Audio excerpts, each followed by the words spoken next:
everyone, today's we know about what is noun। मतलब आज की वीडियो में हम सीखने वाले हैं प्रोनाउन के बारे में कि व्हाट इज़ प्रोनाउन। प्रोनाउन जो है वो क्या होते हैं। नॉर्मली हमें पता था कि मतलब अगर हम प्रोनाउन को एक इजी लैंग्वेज में बने तो वो हमारा बन जाएगा संज्ञा। अब संज्ञा हमें पता है कि क्या होती है। और सॉरी प्रोनाउन की अगर हम नॉर्मली बात करें तो वो बन जाएगा फिर सर्वनाम। सर्वनाम हमें पता है कि क्या होता है ना। तो उसी को समझने वाले हैं हम इंग्लिश के तरीके से। तो सबसे पहले हम इसकी डेफिनेशन जान लेते हैं। The word which use in the place of noun are called pronoun. तो ये इसकी डेफिनेशन लिखी हुई है। वो शब्द जो मतलब एक नाउन की जगह पे काम करते हैं उन्हें हम बोलते हैं प्रोनाउन। अब आपको समझ नहीं आएंगे। अब मैं आपको एक दूसरे तरीके से बताती हूँ। जैसे मैंने लिखा कि ये रीता बहुत सुंदर है। रीता बहुत ही ज़्यादा सुंदर है। ठीक है, लिखा मैंने सुंदर है। उसके बाद मैंने लिखा रीता अच्छा डांस करती है, मतलब रीता अच्छा नाचती है। क्या लिखा, 2 मिनट। रीता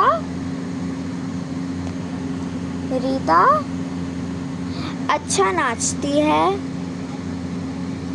ऋषभ ने पूछा रीता से कि रीता तुम क्या कर रही हो। रीता ने जवाब दिया कि मैं पढ़ाई कर रही हूँ। रीता को इस बात को सुन के बहुत ही ज़्यादा अजीब सा लगा कि आखिर इसने ऐसा क्यों पूछा। जब उसने मुझे आखिर केशव ने ऐसा क्यों पूछा। अगर केशव ने मुझे देख लिया था, केशव को लगा कि वो मेरे साथ मजाक कर रही है, क्योंकि रीता के पेपर बहुत ही ज़्यादा पिछले।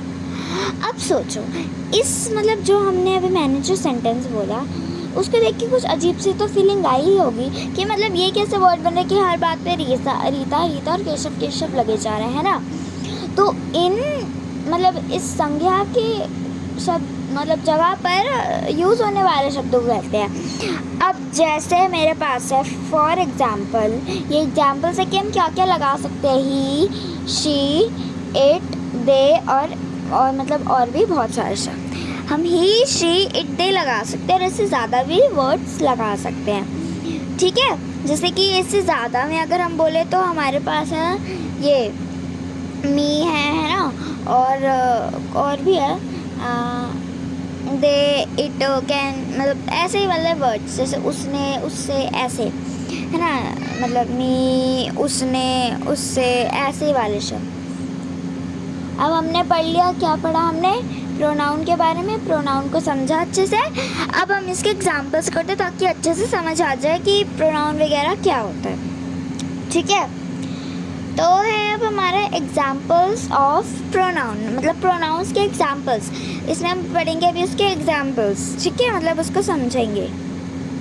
तो सबसे पहले है हमारा फर्स्ट नंबर पे शी इज़ अ गर्ल, वो एक लड़की है। तो इसमें जो हमारा प्रोनाउन है वो क्या है, शी है ना।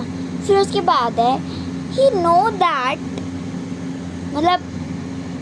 ये शी है। ठीक है, he know that she is a chef, वो जानता है कि वो एक शेफ है। तो यहाँ पे हमारा ही और ये शी एक प्रोनाउन है।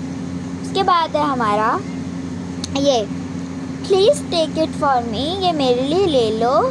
और इसमें जो हमारा मी है वो एक, और यहाँ पे एक और है। अगर आपको इसमें से मिला है तो ये मैंने जानबूझ के छोड़ा। अगर आपको इसमें से मिला है तो मेरे को बताओ। इसको अच्छे से इसको एक बार रीड करो। और इसमें से एक वर्ड ऐसा है जो कि प्रोनाउन है। आपके पास 5 सेकेंड का वक्त है। 1 2 3 4 5। The words is it, जैसे मैंने ऊपर बताया था ना प्रोनाउन में it है ना, वो है। अगर जिसको मिल गया वो कमेंट में बताओ। उसके बाद है हमारा he has 2 pens, उसके पास 2 पेन है।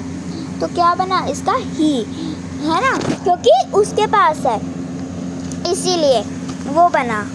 ठीक है, अब हम पढ़ते हैं इसका दूसरा एग्जाम्पल। उसके पास 2 पेन है, ये वाला हमने कर लिया। अब हम करते हैं इसका दूसरा example. It is made up of would, ये वुड से बना है, ठीक है। तो इसमें जो हमारा प्रोनाउन है वो क्या है, वो है हमारा इट, ठीक है। क्योंकि मतलब वो मेड अप ऑफ, मतलब कोई चीज़ है, ठीक है, वो वुड से बनी है, तो हम उसको बोलते हैं, मतलब जिस चीज़ के बारे में हमें नहीं पता कि वो लड़की है या लड़का, तो इसके सामने इट लगाते हैं। जब ग्रुप होता है किसी का तो उसके सामने हम दे लगाते हैं। और ही शी तो पता ही है एक लड़की और लड़की के लिए। अब मैं आपको बताऊंगी एक टेबल, मतलब अभी एक कुछ डाउट्स होंगे कि मी क्या है या ऑल दैट थिंग्स, वो हम आपको एक डाउट, मतलब एक टेबल के उसमें हम बताएंगे। तो फिर हमारा they are go for see a film, वो एक फिल्म देखने के लिए बाहर गए हैं। तो जो हमारा इसमें प्रोनाउन है वो क्या है, वो है दे, क्योंकि वो लोग गए हैं ना फिल्म देखने, इसीलिए। अब हम करते हैं, हमारा एक ही टेबल है जो हमें दे रखा है, तो अब हम इसी टेबल को समझेंगे। मतलब जो मैंने आपके डाउट्स होते हैं कि मतलब देखो जैसे I, we, you, he, she, it, they और भी बहुत सारे है, तो वो तो मतलब प्रोनाउन है, या हमें पता है कि वो एक प्रोनाउन है। बट जो ये होते हैं हिम, हर, इट, क्या ये भी प्रोनाउन होते हैं? क्योंकि मतलब कुछ कुछ लोगों को समझ नहीं आता। जैसे एक वर्ड था ना, ऊपर मैं आपको अभी दिखाती हूँ, एक ऊपर ना एक वर्ड दे रखा था, यहाँ पे था एक कि ये रहा, please take it for me. तो इसमें से कुछ कुछ लोगों की डाउट थी कि क्या मी भी है प्रोनाउन, तो उसी डाउट को हम इस वीडियो में समझने वाले हैं। तो सबसे पहले तो हम उसको निकाल लेते हैं, अब हम इसको समझते हैं। तो सबसे पहले क्या है हमारा, ये है हमारा प्रोनाउन है, ठीक है। तो ये हमारा प्रोनाउन है। तो प्रोनाउन में हम सबसे पहले हमारा आता है ये प्रोनाउन एज सब्जेक्ट। प्रोनाउन के ये जो जितने भी हमारे वर्ड्स है वो सब्जेक्ट है, ठीक है। तो सबसे पहले हमारा जो सब्जेक्ट में आता है वो क्या है, I, we, you, he, she, it, they, ठीक है। तो ये सारे हमारे सबसे पहले हमारी नॉर्मली जो नाम होते हैं उसमें आते हैं, हमें पता है कि ये उसमें आते हैं, है ना, क्योंकि नॉर्मली हम यही वर्ड्स को यूज़ करते हैं ना। बट जो प्रोनाउन के हमारे ऑब्जेक्ट्स होते हैं वो कैसे मतलब नहीं आते, मीन टू से, जैसे हमारे पास है मी, अस, यू, हिम, हर, इट और देम, है ना। तो ये वर्ड्स क्यों नहीं आते, जैसे हर, है ना। कुछ कुछ लोगों के डाउट्स होते हैं। तो मैं आपको ये बताना चाह रही हूँ इस टेबल के उससे कि प्रोनाउन के जो यहाँ से लेकर यहाँ तक जो वर्ड्स होते हैं वो हमारे सब्जेक्ट होते हैं, यहाँ से लेकर यहाँ तक जो वर्ड्स होते हैं वो हमारे ऑब्जेक्ट होते हैं। क्या होते हैं हमारे ऑब्जेक्ट। अब अगर आपको सारे डाउट्स क्लियर हो गए तो मेरे को बताना, नहीं हुए तो अगली वीडियो में मैं ज़रूर बताऊँगी। तो हमने क्या क्या पढ़ा आज प्रोनाउन के बारे में, कि प्रोनाउन क्या होता था, word which used in the place of noun it's called the pronoun. फिर उसके बाद हमने क्या पढ़ा, एग्जाम्पल में ही, शी, इट, दे। फिर उसके बाद हमने इसके एग्जाम्पल्स पढ़े, she is a girl, he know that, he she makes good food. उसके बाद है please take it for me. उसके बाद है ही हैज़ 2 पेन्स। फिर उसके बाद है it is made up of wood. फिर उसके बाद है they are going to see a movie. फिर उसके बाद हमने ये वाला टेबल पढ़ा जो हमको कम्प्लीटली अगर नहीं हुआ तो मेरे को बताना, हो गया तो अच्छी बात है। तो आज की वीडियो यहीं तक थी, मिलते हैं अगली वीडियो में, तब तक के लिए बाय बाय।